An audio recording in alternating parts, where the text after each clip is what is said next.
Okay, good morning again. My name is Stacey Isaac Barraza. I'm with a firm called IB Environmental. Want to welcome everyone again to GFA's WaterFirst webinar series. Today we'll be talking about water conservation. And if you have not had a chance to see the first two webinars in the series, we'll show you how to access that later on. But we're glad that you're with us today. We have a great couple of speakers lined up. So we're just going to go through some slides here in terms of the logistics. At this point, you're probably all too familiar with GoToWebinar, but there is a control panel, usually up at the top right-hand corner of your screen. If you click on the little red arrow, the horizontal red arrow, it should sort of open up that control panel versus minimize it. So it should toggle back and forth between that. So do open it up to show you a whole control panel right now. We are going to use the feature called raise hands at some point, maybe. So just to make this more interactive. So feel free to just find where that is. And then when the right time comes, you can raise hands to give us some feedback. You should all be muted and your cameras should be off as participants. We have a lot of folks joining today, so we want to manage things well. We do encourage you, again, in the spirit of being as interactive as possible, to submit questions for the speakers. So you've given up some of your time this morning to attend this event, and so make it really worth your time by sending specific questions to our speakers. You can send the questions through the question box that you see in your control panel, and you can submit those questions throughout the webinar. We will sort of queue them up for the two speakers at the end. But again, please feel free to use that. Also, as a practice and a way to sort of introduce ourselves to each other, if you will,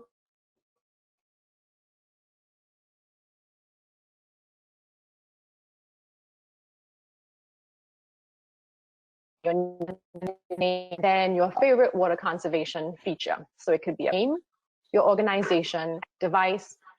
Since we're focusing on water conservation today, we'd like to hear from you on that particular topic. So again, your name, your organization, and your favorite water conservation feature or practice. So put that into the Q&A box, please, or the question box. And we'll respond to that, throughout the course of the webinar. But if you can put those in early, that'd be great. Again, we are looking forward to your questions, and we have reserved some time at the end of the session today to address those questions. And with that, I think the other thing to give you a heads up on in terms of being as interactive as possible is that we will have a few poll questions. They should be pretty easy for you to respond to, and then we'll have the speakers sort of respond to your responses to the poll questions, if you will. So again, make this a good use of your time, and we hope that you can stay engaged and get a lot out of the webinar today. Yeah, I think we can move to the next slide. Those are the main features in terms of the logistics. For the agenda, I'm going to pass over to Ansley Jones and Oshaba Hardman. They are the two folks at GFA who actually run and manage the WaterFirst program. So there you go, Ansley. Thanks, Stacey. Hello, everyone. I'm Ansley, as Stacey said, and Oshaba and I are here to give you a general introduction to WaterFirst. If you've joined us on the past few webinars, these slides will look familiar, but for folks that are new, we just want to make sure that everyone understands what the program is, what the point of this webinar series is. After we do that general introduction, we'll pass the floor to Dietra Denyon, who's now with the town of Thunderbolt, but she actually was the previous WaterFirst coordinator for 12 years. So she's got a wealth of knowledge about the program and is here to really share that experience and help folks along with the process. The second presentation will be by Tracy Thigpen with the Coweta County Water and Sewerage Authority.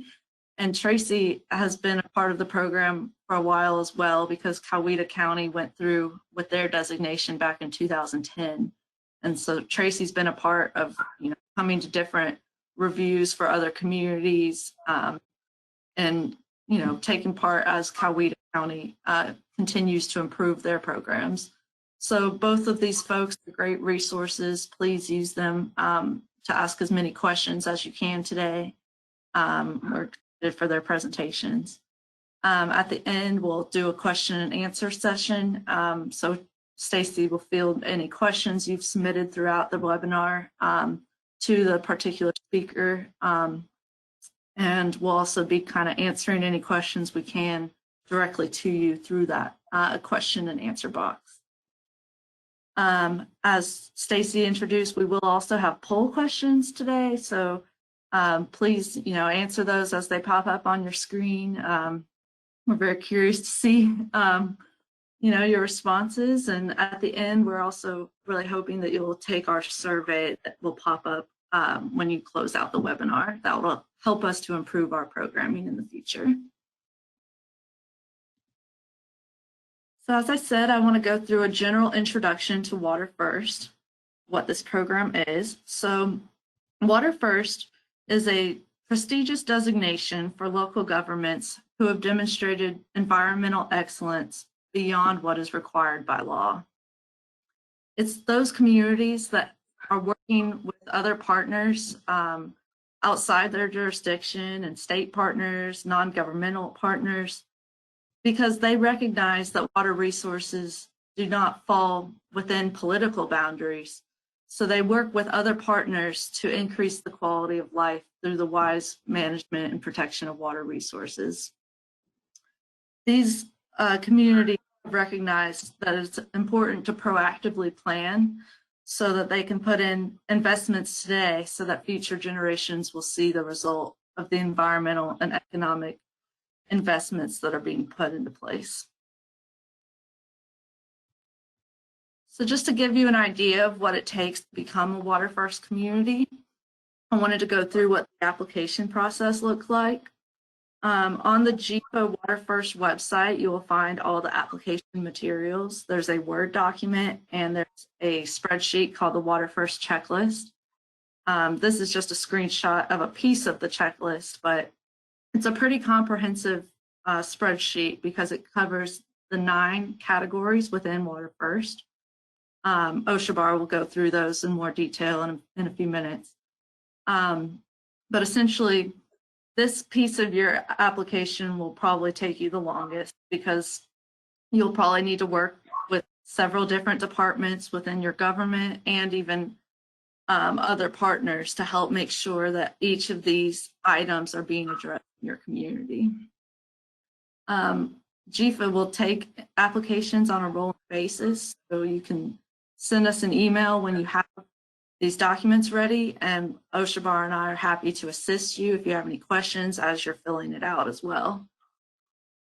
After you've submitted your final application, we have an application review committee that looks over the materials and evaluates them to determine if you meet the threshold for the WaterFirst class or if you're ready to pursue the designation. Some communities remain in the WaterFirst class, which is a time for GIFA to work with you, provide technical assistance. Some communities are in that class for months, or some are staying it for years. It really depends on where you're at. But overall, the process is to get you prepared for the on-site review.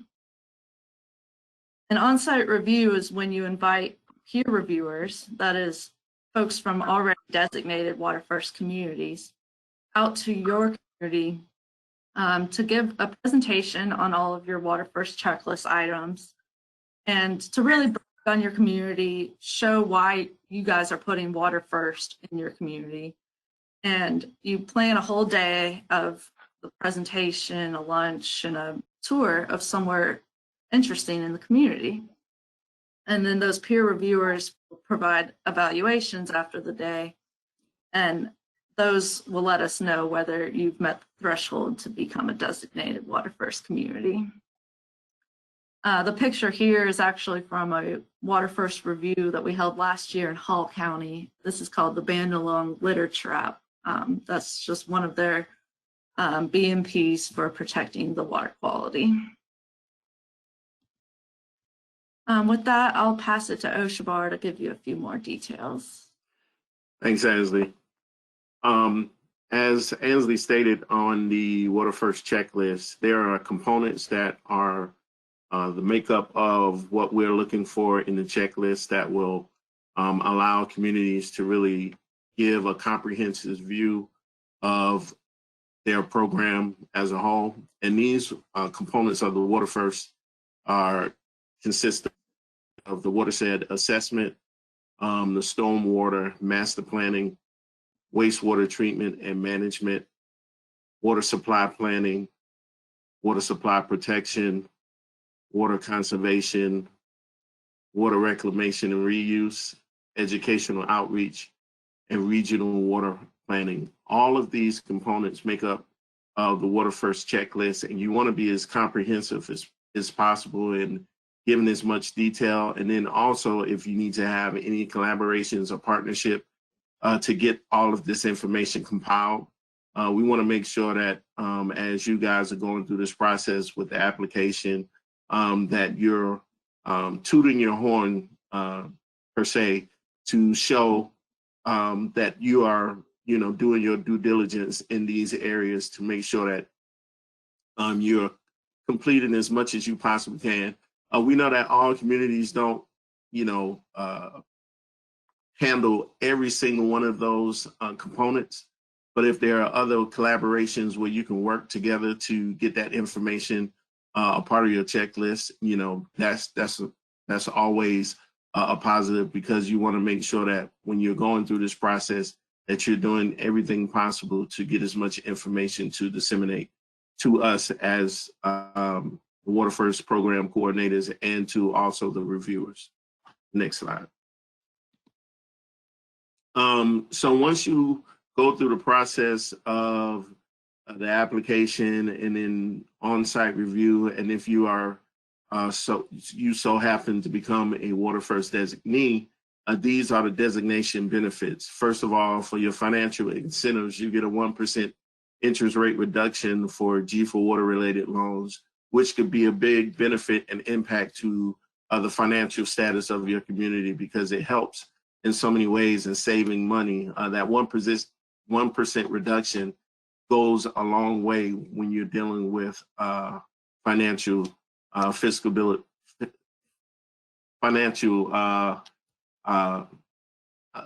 I just had a mindset. My mind just went blank for a second. But anytime that you have any savings as far as the interest rate, it would go a long way. Also, you have an annual eligibility for the DCA community block development grants for water-related projects. That's also a great incentive. Also, you get priority in the EPD 319 grant funding. Some of the other benefits are the statewide recognition, including road signage and authorization to use the WaterFirst logo. Many communities take advantage of that because they want to express to as many people that are coming into their communities through their thoroughfares or county ways that this community is a WaterFirst designated community. So many communities take advantage of that, and some even add additional signage to other entryways into their county or city. Also, you have access to the workshop and other networking opportunities. So these are other benefits as well. Next slide. Since 2003, there's been 34 communities that have become WaterFirst communities. These communities, some have individually applied to become WaterFirst communities, and then others have had the opportunity to collaborate with other entities, as Newton County, with all of their municipalities, they've joined together. You've had Douglasville and Douglas County Water Sewer Authority. And so you have the opportunity to collaborate, or cities can do it individually, or authorities can do it individually. But collaboration and partnerships are what we try to encourage, so that there's a lot opportunity for communities to really work together to become WaterFirst. The current WaterFirst designees, as you can see on the map, the south east is pretty much well taken care of. The north is taken care of. So we still have some areas of where we can include and improve to get more WaterFirst designees in Middle Georgia and South Georgia And so we're hoping that in the near future, some more communities can become a part of being the WaterFirst designees, and hopefully through this process of review, we can have some added location dots on communities that will be added to the WaterFirst designees. All right, and with that, I'll pass the floor back to Stacy to introduce our first speaker today. Great. Well, thank you, Ansley and Oshaba. And I will tell you that these two are passionate about the WaterFirst program. If you have any questions, you want to know anything more about the program after today's webinar, they are very excited to talk to you usually. So I want to encourage you to reach out to them. So wanted to also point out in the control panel, there are 3 handouts. So you'll see a little section called handouts, and there are 3 handouts with the 3 slide decks basically from today in PDF format. So if you want to make notes, etc., as the speakers are going, you can download those and make your notes on your own document on your own machine. Anyway, with that, we will go ahead and introduce. Let's meet our first speaker. It's Deirdre Denyon. Deirdre works as the Clerk of Council and Zoning Administrator for the town of Thunderbolt, Georgia. She assists with water conservation and stormwater issues for the town. As Ansley mentioned, prior to working with Thunderbolt, Deirdre actually coordinated the WaterFirst program for 12 years. So she's very well versed, and you'll be hearing a lot from her experience too today. During that time, as the WaterFirst coordinator, she was tasked with being one of the facilitators of the Georgia Water Conservation Implementation Plan, and she staffed 4 of the regional water councils in the state. She was the water conservation planner for Chatham County and Savannah area for 8 years. Deirdre has an undergrad degree in public affairs from Columbia College and a master's in public administration from Georgia Southern University. So we're very happy to have you this morning, Deirdre. I invite you now to turn on your webcam and unmute yourself and yeah, take it from here. There we go. I kept clicking and it wasn't working. Good morning. As Stacy said, I am from the town of Thunderbolt. Most individuals have not, don't know where Thunderbolt is located. We were actually incorporated in 1856. We are in Chatham County. Population is only a little over 2,600 people. We have 1.5 square miles, and we will not be growing any further. We are landlocked between Savannah and the islands, heading out to Tybee Island. So many of you probably going to Tybee Island has actually come through Thunderbolt and didn't even realize it.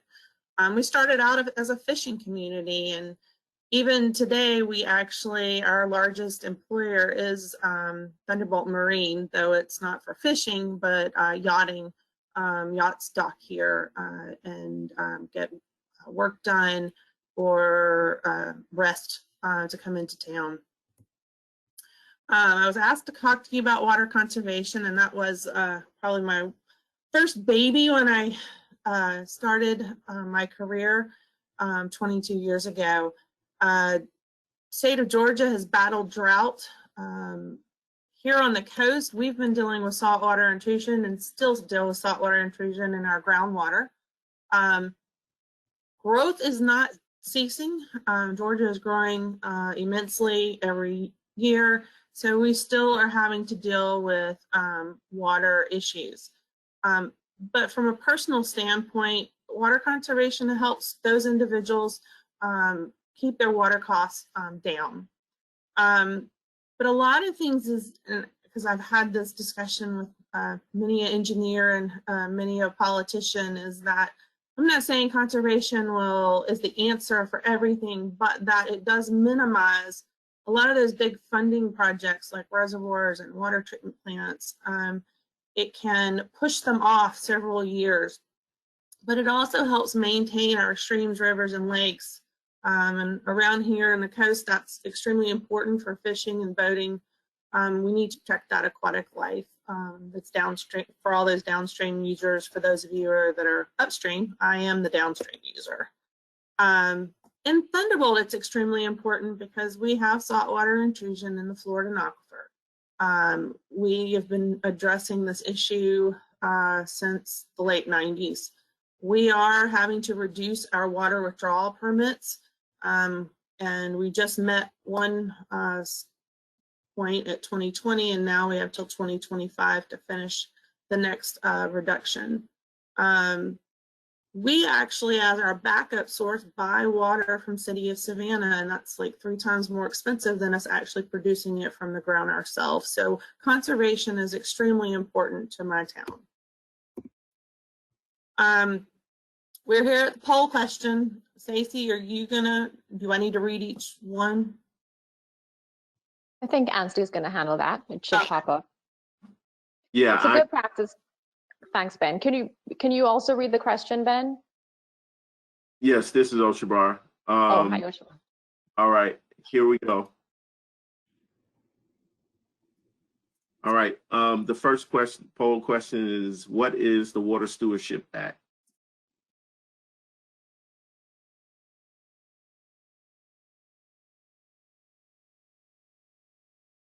And we are getting responses.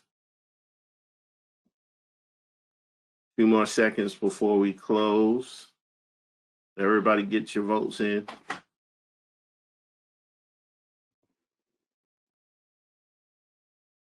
All right, we are going to close and share the results. And here are the results. So the next slide will show you what the answer is. What was, I can't, for some reason, I can't see the results. We had 63% say require municipalities to be good stewards of water resources, and then 38% said address the long-term water needs of its citizens. Okay, well, 38% is the correct answer. B, an act to create a culture of conservation to address long-term water needs of its citizens. This is not just directed to municipalities.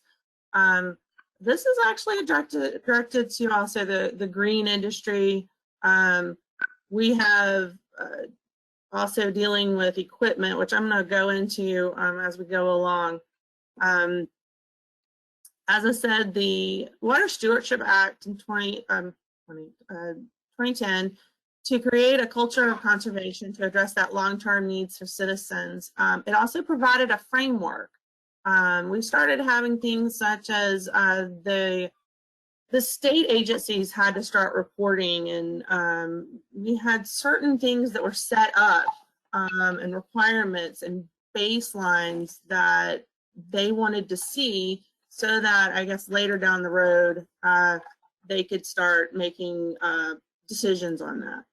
I always like to point out, because I've had this discussion many times over the years, that water conservation and drought planning are not the same thing. People get caught up into the drought aspect. It's a short-term decision plan when you're dealing with drought. You're just trying to address the water shortage for a short period of time. Water conservation is that long-term, that planning aspect that gets into really looking at usage and behavior and decisions that we make about our water resources. As I mentioned, DNR started setting up minimum standards, best management practices, and they're monitoring the efficiency. One of the things that came down, which if you were, and I don't think any of you are from the 24 coastal counties when I looked at the list, we already had to establish water loss. We had a lot of things that were already provided that we had to report on and address, just like Metro Atlanta. A lot of people always focus on Metro Atlanta decisions, but like I said, 24 coastal counties have been having to address water conservation, water resources, water quality for some time now with extra restrictions on their permits. But this did set up for statewide But everyone now at a certain threshold, they were basically wanting to make sure 80% of those water providers were included, that they established, we no longer call it unaccounted for water. We're looking at an infrastructure leak index, which I always, gets shortened down to what's your ILI. It's requiring the annual water audits.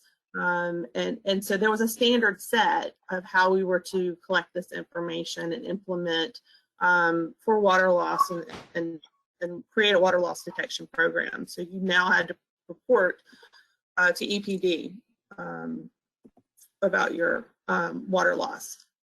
Another item in the Water Stewardship Act, which really affected everyone, was the plumbing code got revised. And one of the things I learned, as I was running the WaterFirst program at that time, when talking to communities, they were like, well, we follow the state, but they actually would write into their ordinance the actual usage of 1.6 or 1.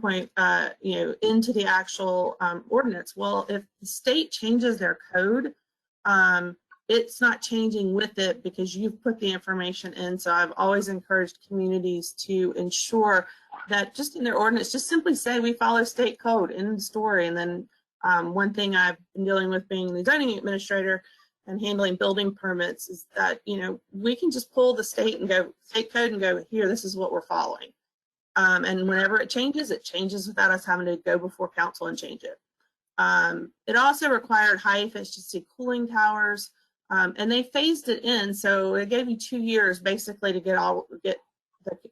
that providers could get rid of all the stock they had of those toilets that didn't meet the requirement. Now, water efficiency, landscaping, and irrigation. We've been dealing with this down on the coast for quite some time. This was a compromise during the creation of this act, dealing with the green industry, was that it was established there's no watering between 10 a.m. and 4 p.m., which in reality, why you would want to water it during that time is beyond me. It's a waste of water, evaporation. But because we were on the coast, 24 coastal counties, we are also considered in the red zone.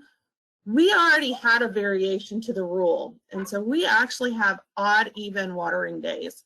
As a water conservation person, I have always said outright, I don't consider this an actual conservation measure. It's more of a balance of the usage within the system. But this is something that we are required to do down here on the coast. A change, a lot of people, when LEED came into play, realized they could not do some of the things in Georgia with gray water because our plumbing codes would not allow it.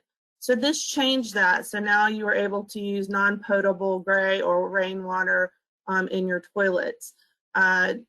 We actually, on 24 coastal communities, one of our requirements in our permit is that we have to require reuse line for new development. And so, as we like to call it, we have a purple pipe ordinance to meet this requirement.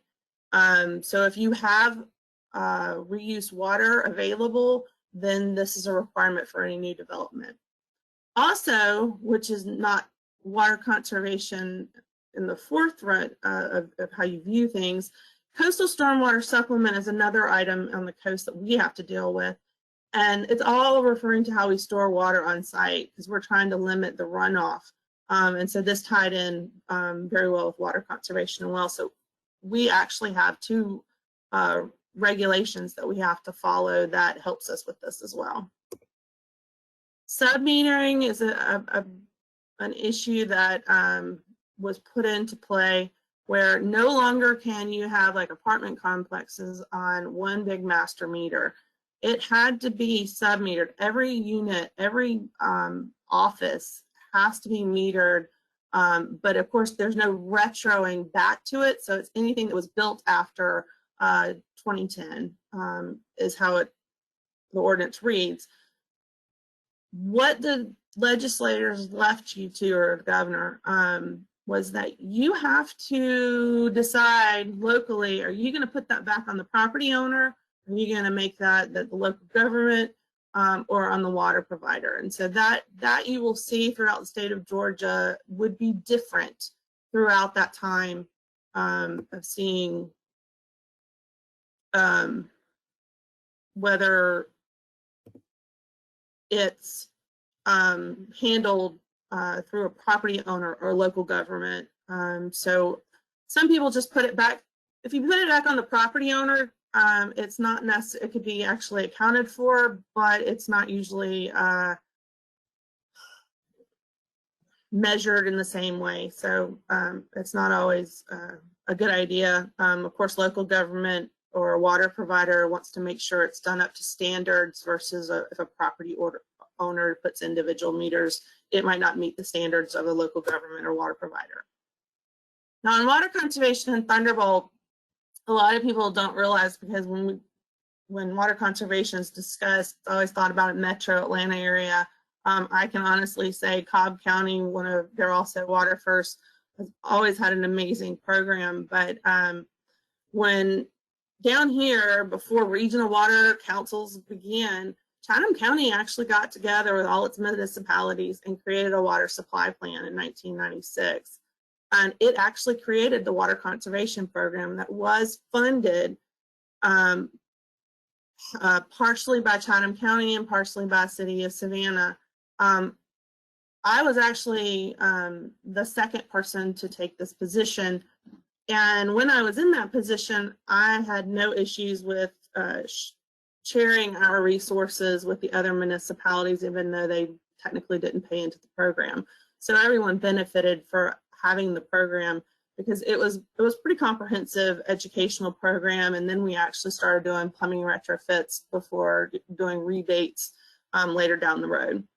I mentioned before, we've been under reductions. We actually had an interim strategy of water conservation in the 24 coastal counties starting in 1998. We had to reduce 10 million gallons per day. That was all of Chatham County, which was actually kind of easy for us to meet, because one of our industries, paper industries, actually gave up some of theirs because they were also using surface water. And then City of Savannah had some excess in their permit as well that they gave up. And we met the requirement with EPD, but we kind of figured this was going to happen, and it did. They then had to found out with further studying of the aquifer there was going to need to be more water withdrawal changes in our permit. And that's why I mentioned, if you're in the 24 coastal counties, you have these regulations. We actually have reduced our water. We have to reduce it.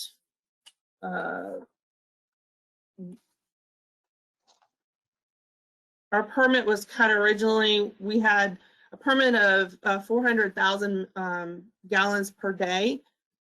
It then was cut to 247,000 per day. That was kind of, we weren't quite using that much, but that's where we got cut down to. So there was no excess in our permit after that. And as of January 2020, we were allowed 213,000 per day. And by 2025, we are going to be permitted at 193,000 gallons per day. So each time the cut, that means we're actually going to have to probably buy more water from a neighboring community. And it is more expensive. So we are definitely looking at other ways of water conservation.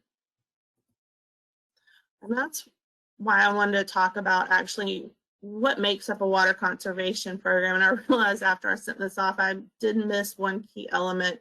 And I always say off the bat, when you're looking at water conservation, you need to know your system. You need to know where the water is going, how much you're withdrawing, leaks. You need to know who's your biggest water users. Because once you figure that out, you actually then can tailor your program to focus on your higher usages or where you're going to get more bang for your buck. Rate structure is key in that, because if you don't incentivize your citizens or your businesses to use less water, they're not going to buy into the program. We actually here in town of Thunderbolt, we're required, actually all of 24 coastal counties, we are required to have an actual increasing block rate. Along with that block rate, we actually penalize those that go into a higher tier. And so those are things that you need to look at. Every community is different. Sometimes a stormwater surcharge would be more beneficial, but if you've got a flat rate or a declining rate, then that is not encouraging water conservation one way or another. So once you do that, you need to develop your educational materials, your water conservation devices, and leak detection meter, and I'm going to go in a little more detail as we go along. Conservation education is so easy.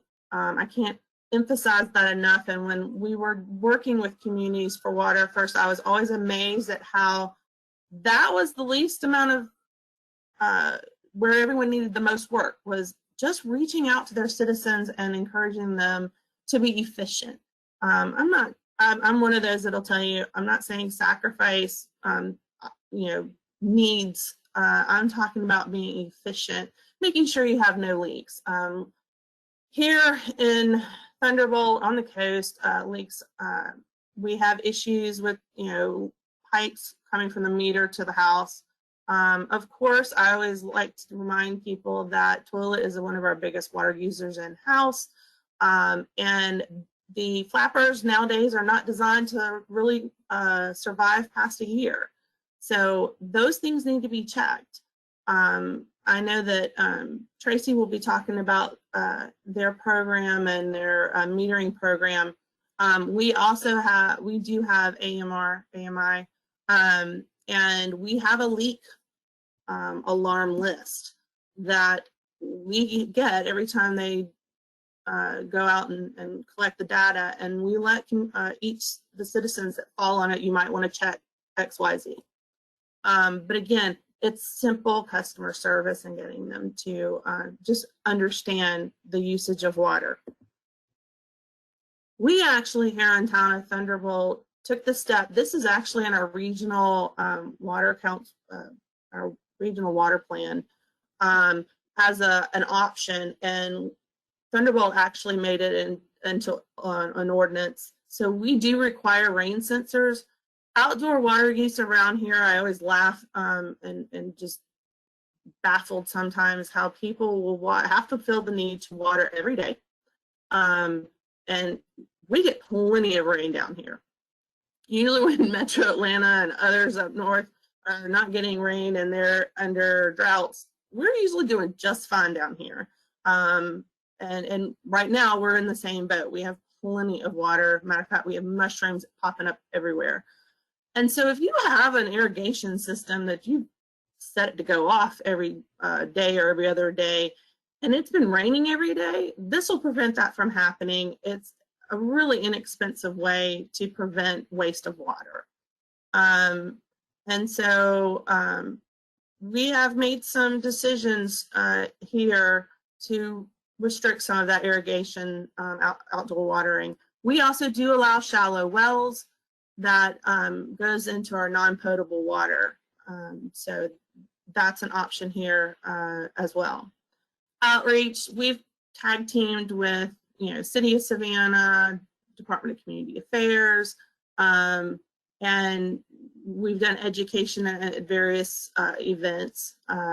So we were lucky enough to borrow Les Waters. I think he's been retired from the City of Savannah, but he was a great mascot around here for the longest time.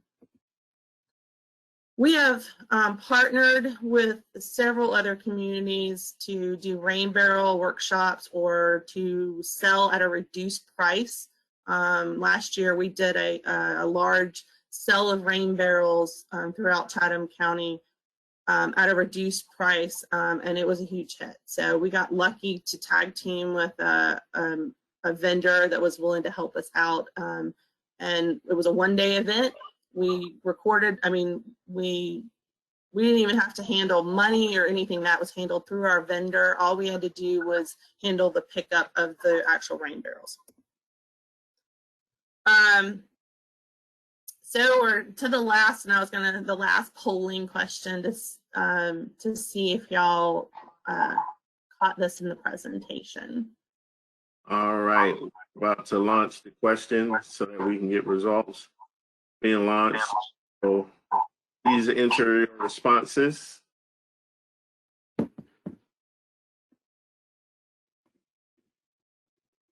No, Shabbat, can you read the question for us, please? The question is, which local government in Georgia had the first water conservation staff member? All right, a couple more seconds before we close the poll. All right, we're closing, and the results are 13% said Atlanta, 6% said Augusta, and 81% said Savannah. Very good. The answer is Savannah. A lot of people, like I said, have a tendency to think Atlanta or somewhere up there in Metro Atlanta. They're always, you know, ahead of the game per se because they're dealing with such issues up there. But no, it was City of Savannah and, well, Chatham County and its municipalities. So are we doing questions that completely at the end?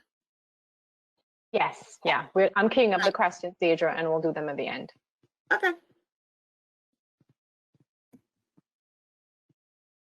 Great. Well, thank you so much, Deirdre, for that presentation, and thanks for sharing your contact information as well. Let's see, just a quick reminder that we were asking folks to submit your name, your organization, and your favorite water conservation device or practice. So please enter that in the question box. Also, we are looking for general questions. So if you have questions for Deidre or Tracy, please remember to put those in and we'll address those at the end as we just discussed with Deidre. I want you guys to, just to make sure everybody's still awake before we introduce Tracy, please use the raise your hand feature for responding to this question. Raise your hand if you are going to respond in terms of water conservation. If you're doing this already or if you plan to, we all have to wash our hands for 20 seconds. Raise your hand if you are turning the water off while you wash your hands for those 20 seconds. All right. And you can even raise your hand if you really haven't been doing that yet, but you plan to. Okay, so let's see some hands going up for that. Great. So while you work on that, I'm seeing some hands coming up. Let me introduce Tracy Thigpen. Tracy is the Cross Connection Control Manager for the Coweta County Water and Sewage Authority. She has been working with the authority for 20 years. During her time there, she has been involved with many exciting projects, such as Coweta's County WaterFirst designation back in 2010, and the countywide AMI meter upgrade project that began in 2018. Tracy is passionate about protecting water resources, and she has worked with GAWP, that's the Georgia Association of Water Professionals, to improve awareness around water conservation and stewardship. She's excited to share her experience today to help guide other water systems in their conservation planning practices. So we're very thrilled to have you, Tracy. Thanks for joining us, and we'll let you take it away. Awesome. Well, I'm glad to be here today. I just wanted to give some history on Coweta County, where we became a WaterFirst community in 2010, and we've actually got to use the GFA funding, and that's what this presentation is about. Coweta County has 446 square miles, and that we have 1,100 miles of pipe. And in 2015, when we started this meter change out, we had 27,500 water meters. We have 5 water towers we were going to use just to put antennas on. And we're a little hilly in certain areas. So our previous metering company that we used told us it wasn't feasible for us to go AMI because it would cost us too much money. But that's something that the authority really wanted, and we interviewed several different metering companies, and we finally found one that was a perfect fit for us. They had the best coverage, warranty, and most importantly, the data that we can get from it. In 2015, we started this program, and we funded it ourselves for a while. But part of the data that we were getting and communicating leaks to our customers,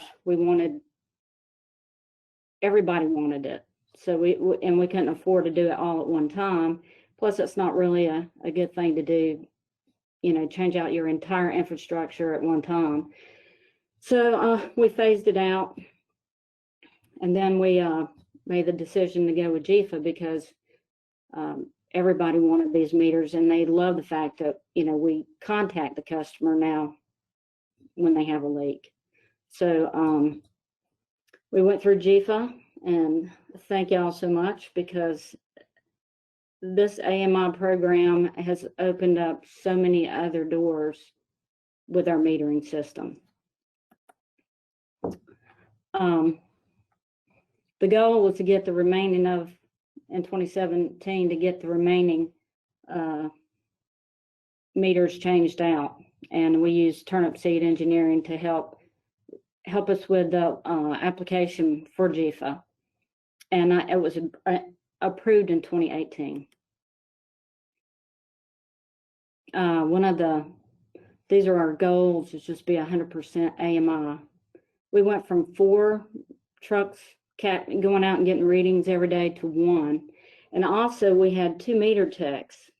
And but because we can get in and beginning reads from the office, we took a tech out of the field too. We do the leak detection, high consumption reports daily, contact customers. Overall, it's just been a wonderful experience with this AMI program. Before we really Sorry, Tracy, real quick, let's run one of the first polls. Sorry about that. Oh, no problem. The question is, does your water system send customer alerts for high consumption?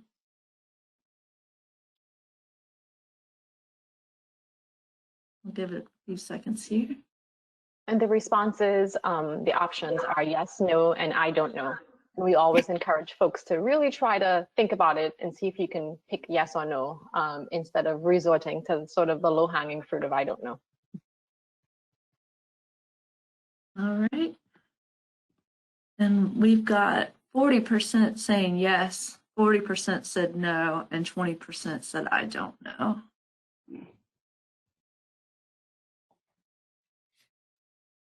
Back to you, Tracy. Okay. Hang on a minute.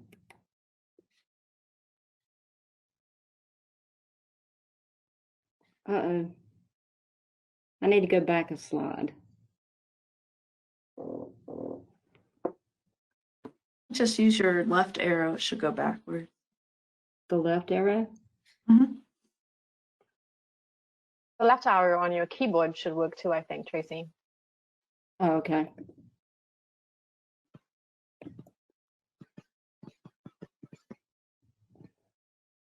Man. Tracy, try backspace. There we go. I'm figuring it out.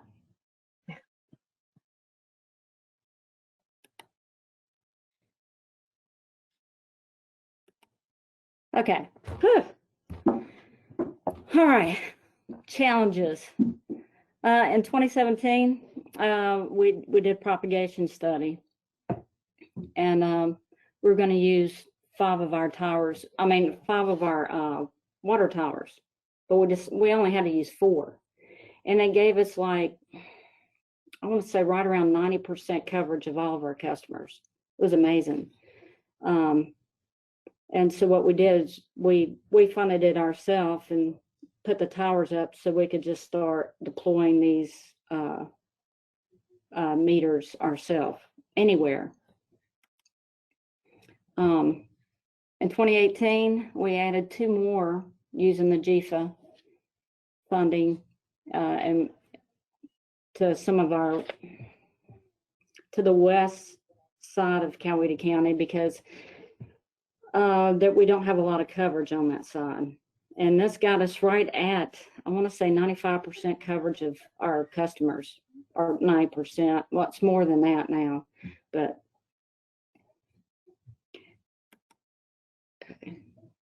this is one thing the AMI effectiveness of this program. I mean, we can turn meters off from our office. We notify customers daily about high consumption and taking a more proactive approach instead of reactive when they get their bill and they're upset. And, you know, you don't have any data to share with them that, yeah, that water went through the meter. We let them know as soon as the reports come out. And we set all of that up, all the reports. We also set up our zero consumption reports too. So on our large meters, we test all of those in-house. And if one of those go down, we lose a lot of revenue. So now we can have all this information at our fingertips. This is just a dashboard, and I wanted to show this to you because this is how we look at our whole metering system. It tells us when something's not right with a meter. If it's a stale, some of this is from no coverage, but a lot of these issues are from, you know, homeowners running over it with a lawnmower. If something gets damaged, we know about it and we can fix it immediately instead of, you know, finding out months later.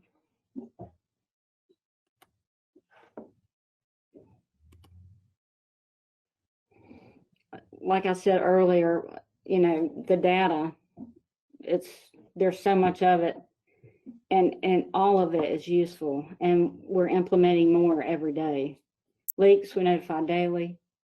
We do negative consumption reports because backflow prevention is another passion of mine. And if there's a backflow issue, we can see that. And we've had to go out and replace a few dual checks on our residential customers because of it. We do monthly consumption, and we compare it with our system flow and build. We do the stale reports. You know, some of that, like I said, was coverage or damage.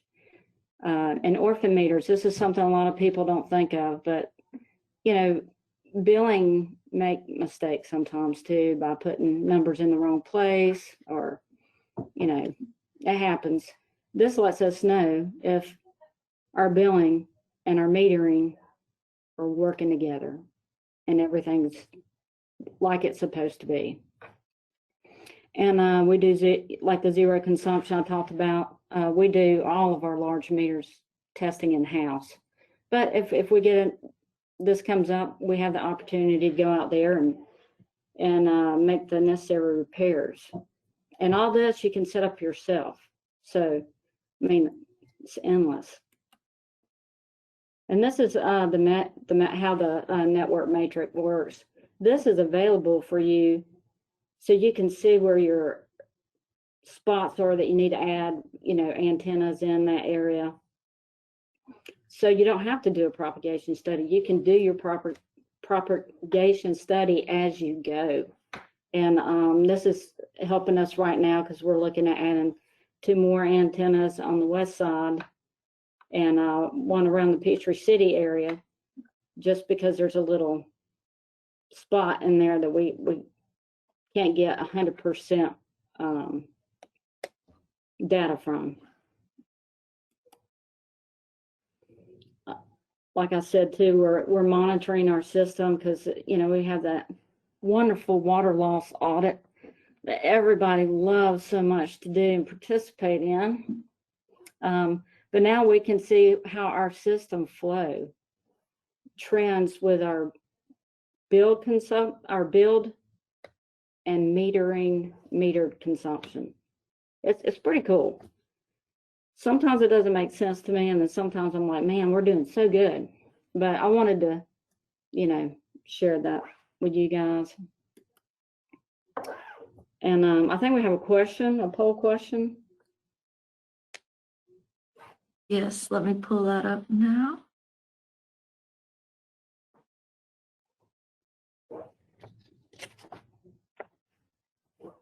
So the question is, which of the following are benefits of an advanced metering infrastructure system? Turning off meters from the office, notifying customers of leaks daily, seeing pressure and temperatures throughout the system, or all of the above?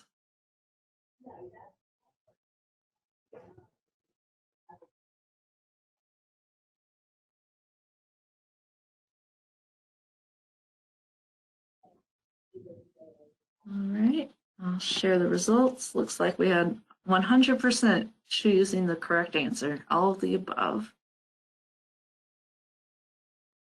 I would like to share something else about the effectiveness of the AMI program. We are just now putting out pressure sensors, and we have these smart gateways that we can, it communicates with the tower. You can monitor your stormwater through it. We're monitoring pressures right now, and in those areas, we're going to add pressure air release valves in those areas, and it's incredible how much this AMI system is helping our whole distribution system. That's all. Thanks so much, Tracy. Yeah. Thank you, Tracy. So we have some questions coming in, and we do have a good bit of time to address those questions. So we want to encourage folks to go ahead and submit those questions. So a couple things, we're using the same box to submit your name, your organization, and your favorite conservation measure or device. And so far, just to give you a little bit of a summary, we're seeing water loss audits is a common one, xeriscaping and rainwater harvesting are some of the favorite water conservation measures that we're seeing in the Q&A box. So again, feel free to drop your thoughts in there. Also wanted to just mention that there was, just to prepare you, don't jump off right away, there's going to be a survey at the end of the webinar today. We have one more webinar planned for the series that's going to be next week on Tuesday, the same time as today. And so, you know, any feedback that you give us today, we will use to sort of implement to improve that webinar that we're planning for next week. We are getting a question here as to where folks can access the recordings from the past webinars, and we'll share that in the Q&A box in a minute. In the meantime, one question that maybe we'll start with Deirdre, but I think Tracy, you might want to jump in on this too, is a question about where can folks find funding options for these types of water conservation projects. So Tracy, you already mentioned that you guys did use some GFA funding, but Deirdre, do you want to chime in, please, on this question of funding options?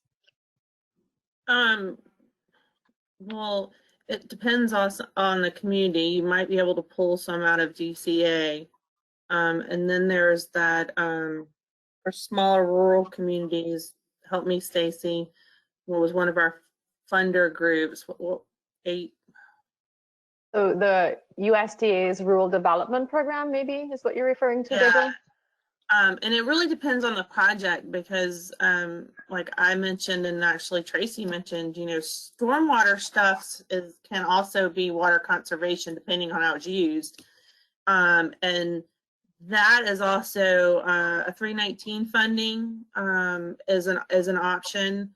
And so I know it is a 319 funding is mainly stormwater, but if you're looking at projects like, you know, Xeriscape and you tie them in, you can get funding. I mean, I did it for years when I was with Savannah and Chatham County, and actually when we were with DCA. So there are ways to kind of pair funding together. But I will also, you know, as I mentioned, water rates, if you set your rate structure up, you might have funding that goes, you know, something for a designated conservation budget. I know we one time had a presenter from Texas, and that's what they did. So the highest rate, the highest tier went into their water conservation budget to do things like retrofitting hotels and stuff. So, you know, it would require a combination of things. Great, thanks, Deidre. Tracy, do you have anything to add in terms of funding options? And so I welcome the speakers to turn their cameras back on, and definitely turn your mics on. Tracy? No, I didn't know of any. So Okay. Great. There's also a workshop that's coming up on October 8th. So in a couple of weeks, I will try to put the link to that in there. And it really is mainly a way to address COVID-19 issues, but funding sources that relate to COVID-19 as well as general projects that water systems need to do. So we'll have speakers from USDA's Rural Development Program, like Deidre mentioned. The Community Development Block Grant folks will be there from Department of Community Affairs as well. Of course, GIFA folks will be talking about their different funding programs. So yeah, like I said, I'll drop the link in the box here if anyone is interested in registering for that. But that's really half of the agenda, at least for that workshop that's coming up. It's going to be virtual, of course. So great. Okay. Another question here is, yeah, where can we find the link or the recording for the previous webinars in this series? And we'll put that in there as well. In fact, maybe I'll tag Oshaba to respond to that particular one. Okay. Yeah, no problem. Thanks, Oshaba. All right. Wondering, there's a question too about the WaterSense program, since, you know, I guess as it relates to water conservation. So I know that's run by EPA, and Deidre mentioned Cobb County a couple times, and they've received that award at least once, if not twice. So yeah, can either of you talk a little bit, or even, you know, our GIFA facilitators and staff folks, can anybody talk a little bit more about the WaterSense program by EPA, please? I can start it at least. It's a program, it's free, it's through the federal government, EPA. You sign up for it, and they have a whole outreach educational aspect, but the whole idea is to encourage the purchasing of washers, you know, toilets. I'm trying to think, shower heads is another one. It took them a while to establish what was considered WaterSense. So they've branded those fixtures as being efficient and acceptable, so that you can actually go into Home Depot or Lowe's or Ace Hardware, and there's a mark on that brand. And so if you wanted to follow and make sure that you've gotten the right kind of fixtures, that would be it. It could be tied to, I believe Cobb County, theirs is tied to also their rebate program. So I think it has to be a WaterSense fixture for them to provide you that rebate. Great, thank you, Deidre. Okay, so if we don't have any other comments about WaterFirst right now, we'll move on to another question. This one is for Ansley / Oshaba, right? So the GIFA folks. Once a community is designated as WaterFirst, how long does the designation last? Yes, so we have, It is a 5-year term, but every community has been going through a renewal process to continue keeping that designation. And at the renewal, you update GFA on what you've been doing in those WaterFirst checklist items, and then we check your permits, make sure there are no major violations, and you tell us what your goals are for the next 5-year term, and that's generally the process. Most communities have stuck around with the program throughout the years. Yeah. Okay, great. And Deidre, the next question is for you. I'll just read it off. It's in your chat box as well. But can you say a little bit more about how your community, so Thunderbolt Water Conservation Program, has influenced the water withdrawal permit reduction process? So I can read that again. Can you say a little bit more about how your community's water conservation program has influenced the water withdrawal permit reduction process? Well, we have no wiggle room. And as I mentioned, purchasing water from Savannah is 3 times the amount of us actually just withdrawing it under our permit. So we have become more diligent with, focusing on our leaks. But like I mentioned before, our water rate structure, matter of fact, we're having a budget workshop to, we had a consultant come in and look at our water rates again. And even though we have an increasing block, and we have a penalty if you move into the higher tier, we've got to be careful. And so what we can implement, we've encouraged, because trust me, we get caught when the bills hit the streets. And that's one thing. I've always been in another viewpoint of dealing with water, and now I'm actually dealing with citizens with their actual water bill, and it's been very different. So I've had a different perspective of talking to them through, hey, here's how you go and find leaks. Here's how you go and try to reduce your usage. Because we have a mixture of older homes as well as newer. So it definitely has affected how we look at our water resources and what we will and will not allow. Great, thank you. And then Tracy, a question for you just came in. Let's see. Just based on your experience, Tracy, given your experience, why did your first contractor or consultant think AMI would not work with the county's topography? So I guess it's referring to a comment you made during the presentation, Tracy. I don't understand why they wouldn't even give us a propagation study. Asked for it numerous times, and I never got it. And we really wanted to, we were having a lot of issues with our AMR, the ride-by. It was the batteries didn't last the lifetime it was supposed to, and it was time to make a change to upgrade. And that's what we did. Okay, great. Thank you.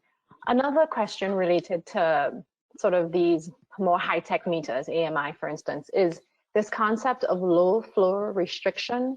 So one of the options or alternatives to shutting off somebody's water completely if they're not able to pay their bills is to reduce the flow of water that person is getting. So the idea is to make it inconvenient. So if the person can afford to pay the bill, they will. But if they really genuinely cannot afford it, especially in light of the pandemic, they still have a very small trickle where they can fill a glass of water, they can fill a pot. If they're patient, they can fill a bucket, to take a shower, but it might take them half an hour to fill that bucket, right? Tracy, I'm wondering if your meters have that capacity. So can you sit in your office and automatically sort of regulate the flow by reducing the flow to somebody's meter, to somebody's house if they're not paying? Yes, we can. And we even have them on our customers who get, on our regular cutoff list. So we have those deployed, and we can shut them off from the office. And we've even talked about doing a, was it prepaid water? I mean, and that's a step in that direction to do that too. Okay, so you're saying that the AMI meters sort of facilitate the idea of maybe prepaid water? Yes, ma'am. Okay, and I know on a previous meeting like this that I was involved with, prepaid water came up. And do you mind saying a couple sentences on what that means, what prepaid water looks like? I don't think it's very common in the US right now, so a lot of folks are not really familiar. Well, it's kind of like having a prepaid phone. You pick how much water usage that you want, and you pay for that. And then after that runs out, then the water gets cut off. How many gallons and all, we haven't really talked about that part, but I would think it would have to do with different tiers. Okay, thanks. So yeah, that's getting a little bit more into the affordability than water conservation in some ways. But I know one major utility in the Southwest, they were looking at this low flow restrictor as an option for water conservation. And then, you know, it became an affordability sort of response as well. So great. Well, thank you all very much for your responses here and for sharing from your experience and your knowledge. We do have the survey that's going to come up here at the end. Let's see. You'll get a follow-up email if you have any questions following today's webinar. Feel free to reach out to us. But I'll let Ansley and Oshabar just kind of have the last word here before we close out. Thanks, Stacy. So I hope you all enjoyed today's presentations. Like I said, Deidre and Tracy love to share their experience and help folks along with WaterFirst, and Oshabar and I are also very responsive and wanting to help you guys. So please, please reach out to us. If you have any follow-up questions, we can always send those back to Deidre and Tracy and try to get some more responses to guide you along with the process. Oshabar, do you have anything to add there? Yeah, I was just going to say, don't be afraid to ask as many questions as possible as you're going through this process of whether it's you're dealing with water conservation or any of the 9 components that are a part of the WaterFirst, or any other things that could be additional incentives for your whole program. And definitely utilize the resources that are available. People like Deidre, who have been a part of WaterFirst prior to us, you know, taking it over, and then also with Tracy and Stacy, and you know, all of the resources that are available. Please reach out to anyone that if you have questions, because you know, you can get the knowledge that you need to improve your water quality in your community. And we thank you guys for viewing and being a part of the webinar on today. Yes, thank you so much. And just a reminder, we have one more in our webinar series next Tuesday about watershed assessment. You'll hear from great speakers from Cobb County and from Brazelton. So we hope to see you there.